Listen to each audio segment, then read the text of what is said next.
The Stolen Caravan.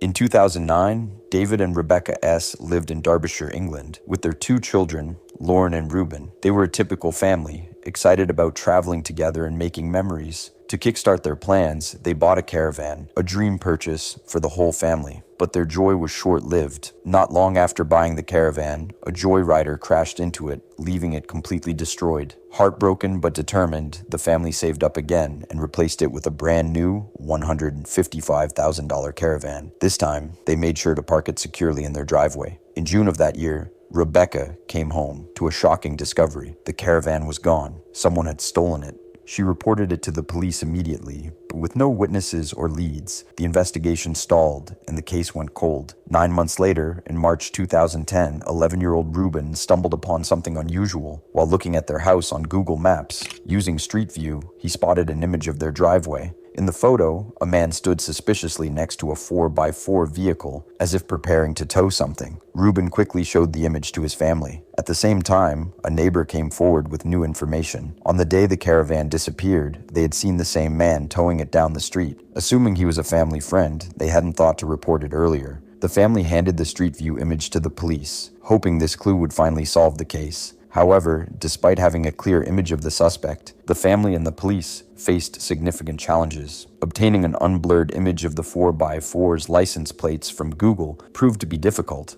Although the police knew what the thief looked like, it was never publicly confirmed whether they managed to track him down. The unjustified murders.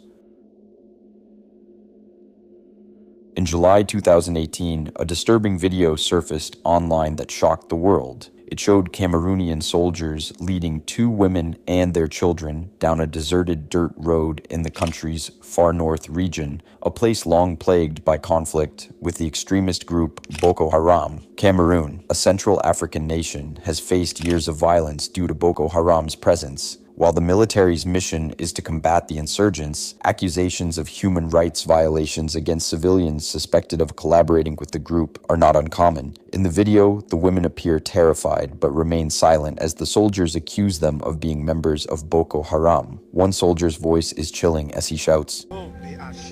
Moments later, the soldiers force the women to kneel. The children, one just a baby, strapped to its mother's back. Without hesitation, the soldiers open fire, taking their lives at gunpoint. The video ends with the soldiers casually walking away, showing no remorse for their horrific actions. When the video was shared online, it went viral almost immediately, drawing outrage and condemnation from around the globe. But the Cameroonian government quickly dismissed the footage, claiming it was fake. They alleged that the footage wasn't even filmed in Cameroon and accused international organizations of trying to tarnish the military's reputation. But investigative journalists, including a team from the BBC, weren't convinced. Using Google Maps, they analyzed the terrain and matched the mountain range seen in the video to a location near Zelived, a village close to the Nigerian border. Satellite imagery helped narrow down the time frame of the killings to between March 20th and April 5th, 2015. They also identified the weapons used in the video as Serbian-made Zastava rifles, guns known to be used by the Cameroonian army. Even the soldiers' uniforms were a perfect match. Faced with this irrefutable evidence, the government could no longer deny the truth. Under immense international pressure, the Cameroonian government finally admitted that its soldiers were involved. 7 soldiers were arrested, disarmed, and placed under investigation. For a government that initially denied the incident outright, this was a significant shift. In 2020, after years of investigation, 4 of the soldiers seen in the video were sentenced to 10 years in prison for their roles in the murders. A 5th soldier, who filmed and shared the footage, received a 2-year sentence, while 2 others were acquitted. While the sentences brought some accountability, many felt they were far too lenient for such heinous crimes.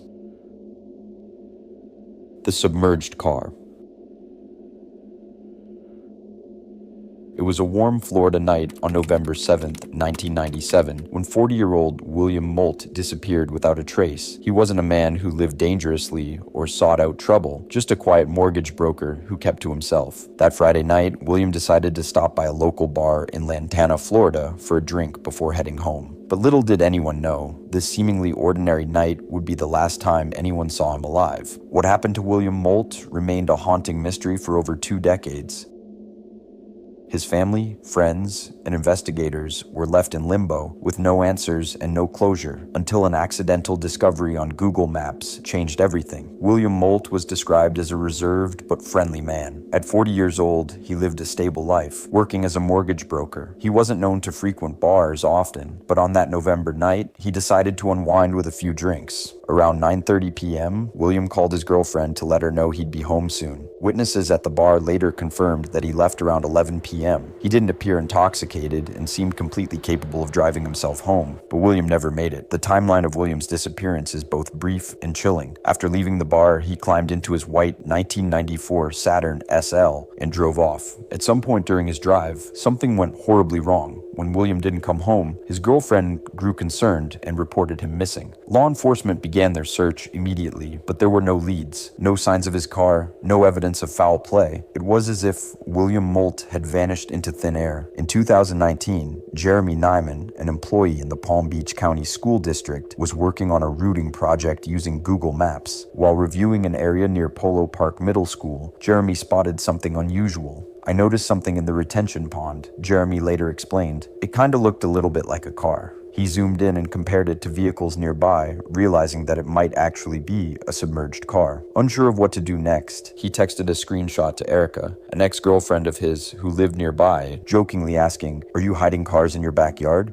Erica couldn't see anything in the murky water, but her curiosity grew. She reached out to a neighbor, and soon after, authorities were contacted. When the car was pulled from the pond, skeletal remains were discovered inside. Jeremy's hunch had solved a 22-year-old mystery. The remains were later identified as William Moult. The pond where his car was found had been part of a housing development under construction back in 1997. At the time of his disappearance, the area was largely undeveloped, and the pond had been overlooked during initial searches. The discovery answered one question: where William Moult had gone, but left many others unanswered. Investigators believe he may have lost control of his vehicle, driving into the water. The facts surrounding the case are undeniably eerie. As Jeremy put it, 22 years, and the bones were still intact, still in a seatbelt. Could it really have been a simple accident, or was there something more sinister at play that night? A tragic loss. On November 2nd, 2020, Paulette Landrieu, an 83-year-old woman living in Belgium, mysteriously disappeared without a trace. Paulette suffered from Alzheimer's, which made her prone to wandering off outside her house. Her leaving the house was a regular occurrence during both the day and night, but her husband would always find her close to their home. Sometimes she would end up near neighbors' doors or in nearby areas, but Marcel always managed to bring her back safely. Unfortunately, this time would be different. Paulette would never be found again. Alzheimer's disease often causes confusion and disorientation, leading individuals to wander. They may feel compelled to walk due to restlessness or a mistaken belief that they need to go somewhere familiar, such as their childhood home. This behavior, combined with memory loss, makes it difficult for them to retrace their steps or seek help when lost. That day, Marcel had left Paulette watching TV while he stepped outside to hang laundry. Unknown to him, Paulette quietly left the house and crossed the street. When Marcel returned to check on her, she was gone.